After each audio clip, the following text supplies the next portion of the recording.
Salut à tous. Aujourd'hui, on va s'intéresser à ce qui est peut-être la prochaine grande étape pour l'intelligence artificielle.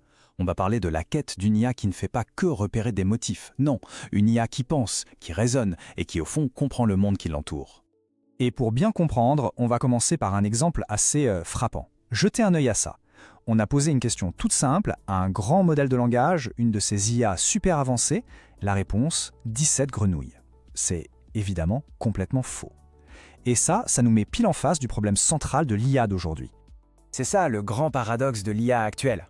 D'un côté, on a des systèmes avec une intuition quasi magique pour des tâches hyper complexes.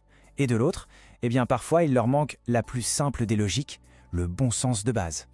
Ça les rend fragiles, ils ont besoin d'une quantité astronomique de données pour apprendre, et au final, leur compréhension du monde réel reste assez superficielle. Alors comment on sort de là? Pour comprendre, il faut faire un petit retour en arrière. Au début de l'IA, en fait. Il y avait deux camps, deux tribus, si on veut, avec des visions du monde complètement opposées. On va les appeler les artistes et les architectes. Et la différence entre les deux est vraiment fondamentale. D'un côté, on a les artistes, c'est l'IA neuronale. Eux, ils apprennent par l'exemple. Pensez à un peintre qui observe des milliers de visages pour apprendre à en dessiner un. C'est super intuitif, très puissant, mais le problème, c'est que c'est souvent une boîte noire, on ne sait pas trop comment ça marche à l'intérieur. Et de l'autre côté, on a les architectes, l'IA symbolique. Eux, c'est tout l'inverse. Ils fonctionnent avec des règles, de la logique pure, comme un architecte qui suit un plan à la lettre.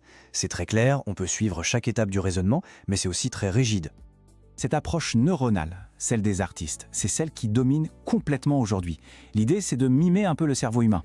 Ces systèmes analysent des montagnes de données pour y déceler des motifs. C'est la technologie derrière la reconnaissance faciale sur nos téléphones ou les grands modèles de langage comme ChatGPT. L'approche symbolique, celle des architectes, c'est en quelque sorte l'approche à l'ancienne. Là, ce sont des humains qui doivent encoder, à la main, toutes les connaissances et les règles de logique dans le système. Ensuite, l'IA s'en sert pour raisonner, un peu comme un détective qui assemble des indices pour résoudre une enquête. Et attention, cette opposition ne date pas d'hier. On le voit bien sur cette frise, ça fait des décennies que ces deux mondes coexistent et souvent s'affrontent. Mais avec l'arrivée fracassante du deep learning dans les années 2010, le camp des artistes a pris une avance énorme. Et ça a rendu la question d'unifier les deux approches plus brûlante que jamais. Alors comment on fait pour réconcilier ces deux mondes? Eh bien, c'est là qu'intervient ce qu'on appelle la synthèse neurosymbolique. IBM Research le résume très bien. L'idée de l'IA neurosymbolique, c'est tout simplement de prendre le meilleur des deux approches. On veut marier la force d'apprentissage des systèmes neuronaux avec la rigueur, la connaissance et la capacité de raisonnement des systèmes symboliques. Pour reprendre notre image, c'est comme si l'artiste et l'architecte arrêtaient enfin de se faire la guerre et décidaient de collaborer pour construire quelque chose de bien plus intelligent, un système qui aurait à la fois l'intuition et la structure. Ok, l'idée est belle, mais en pratique, comment ça se passe? Comment on passe d'une IA qui devine à une IA qui sait?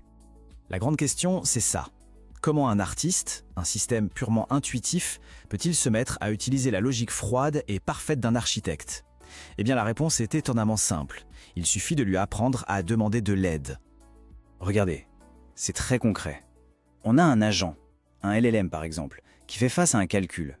Au lieu d'essayer de deviner la réponse, comme il le ferait d'habitude, il va simplement faire appel à un outil externe. Un module symbolique, comme une simple calculatrice. Il pose la question, récupère la réponse, qui est forcément juste, et l'intègre dans son raisonnement. C'est simple, mais c'est une révolution. Et les résultats, ils sont juste bluffants. Regardez ces chiffres. Sur des tâches de pure logique comme le calcul, la lecture de cartes ou le tri, un grand modèle de langage laissé à lui-même est franchement mauvais. Mais à la seconde où on lui donne accès à un outil logique, à ce fameux module symbolique, ses performances explosent. On passe de presque zéro à la perfection. La clé, c'est ça. L'IA n'essaye plus d'imiter la logique, elle s'en sert directement. Mais attention, obtenir la bonne réponse, même si c'est génial, ce n'est qu'une partie du puzzle. Le vrai changement, le truc qui change tout, c'est qu'on peut enfin savoir comment l'IA est arrivée à cette réponse. On entre dans le monde de l'IA explicable. Et ce rêve de transparence, il ne date pas d'hier. Ce schéma, par exemple, il vient de recherches qui ont déjà plusieurs décennies. L'idée a toujours été là. Injecter de la logique dans les réseaux de neurones, les laisser faire leur magie, puis à la fin pouvoir en extraire des règles claires et compréhensibles. Aujourd'hui, ce rêve devient réalité avec des approches comme les réseaux neuronologiques ou LNN. Pour faire simple, imaginez un réseau de neurones où chaque neurone n'est plus juste un calcul abstrait dans une boîte noire. Non, chaque neurone a une signification précise. Il correspond à un élément d'une formule logique. Et ça change tout. Le raisonnement de l'IA devient lisible, transparent. On peut littéralement suivre sa pensée, étape par étape. Bon, on arrive maintenant vers la fin. On a vu la promesse de cette approche, mais il faut aussi être réaliste et parler des obstacles qui se dressent encore sur la route. Les promesses, elles sont vraiment énormes. Il y en a 3 principales. La première, pouvoir s'attaquer à des problèmes bien plus complexes. Normal, puisqu'on combine enfin intuition et raisonnement. La deuxième, apprendre avec beaucoup moins de données. C'est logique, si l'IA connaît déjà les règles de base, elle n'a pas besoin de les redécouvrir à partir de millions d'exemples.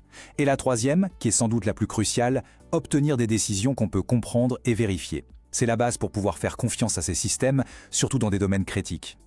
Évidemment, tout n'est pas encore réglé. Le chemin est encore long. Les chercheurs se heurtent à de vrais défis. Déjà, la complexité des calculs est gigantesque. Faire travailler ces deux systèmes ensemble demande une puissance énorme. Ensuite, il y a la question de l'intégration. Comment faire en sorte que l'artiste et l'architecte se parlent de manière fluide? Et puis, il y a toujours ce dilemme. Jusqu'où pousser la performance si ça se fait au détriment de la transparence? C'est un équilibre très subtil à trouver. Et tout ça nous laisse avec une dernière question, une question un peu vertigineuse. Qu'est-ce qui va se passer le jour où nos machines ne nous donneront plus seulement des réponses, mais pourront aussi nous expliquer pourquoi elles ont pris telle ou telle décision? C'est peut-être ça, au fond, la véritable prochaine révolution de l'intelligence artificielle.